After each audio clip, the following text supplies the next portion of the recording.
সাবেক প্রধানমন্ত্রী শেখ হাসিনার অন্যতম বিশ্বস্ত উপদেষ্টা ছিলেন সালমান এফ রহমান। বর্তমানে তিনি পুলিশ হেফাজতে আছেন।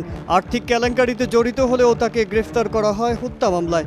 শেয়ার বাজার ও ব্যাংকিং খাতে কেলেঙ্কারির মূল হোতা তিনি। 15 বছর ধরে বরাবরই আলোচনায় ছিলেন। বর্তমানে দেশের এই দুই খাতই বিপর্যস্ত। অনেকেই সালমান এফ রহমানকে বাংলাদেশের ঋণখেলাপির জনক হিসেবে আখ্যা দিয়েছেন।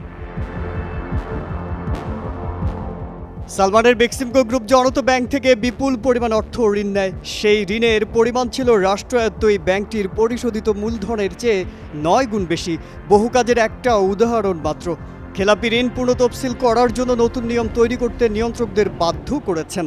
2014 সালে তারল্য সংকট দেখিয়ে সোনালী ব্যাংক থেকে নেওয়া বেক্সিমকো ঋণ পুনঃতফসিল করেন।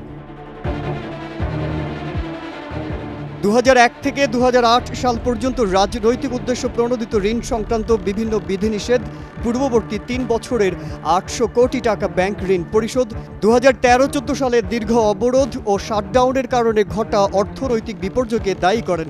ওই সময় 7টি ব্যাংক থেকে 5,245 কোটি টাকা ঋণ নিয়ে কেন্দ্রীয় ব্যাংকে দেয়া এক চিঠিতে বেক্সিমকো টিকে থাকতে জরুরি ভিত্তিতে ঋণ পুনঃতফসিলের আহ্বান জানিয়েছিলেন।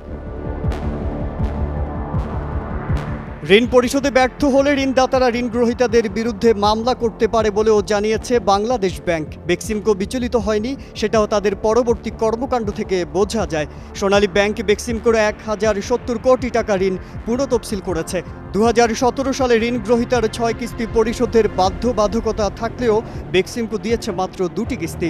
আর 2017 সালের ডিসেম্বরের শেষের দিকে তা খেলাপিতে পরিণত হয়। এরপরেও সোনালী ব্যাংক সুবিধা প্রত্যাহার করেনি, এমনকি মামলাও করেনি।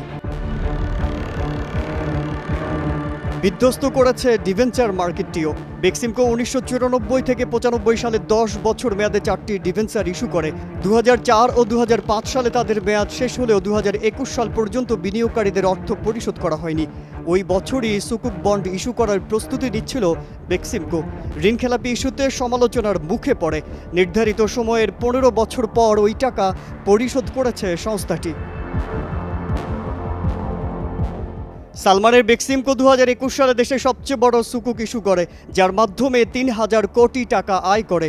কোনো ব্যাংক ও নন ব্যাংক এই বন্ডে বিনিয়োগ করতে আগ্রহী ছিল না। বাংলাদেশ সিকিউরিটিজ অ্যান্ড এক্সচেঞ্জ কমিশনকে অন্তত 2বার বিনিয়োগের সময় বাড়াতে হয়েছে।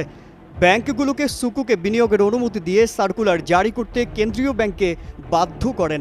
এরপর সালমান কয়েকটি ব্যাংকে বাংলাদেশ ব্যাংক থেকে ঋণ নিয়ে তার কোম্পানির সুকুকে বিনিয়োগ করতে বলেন। মাজহারুল আলম, কালের কণ্ঠ।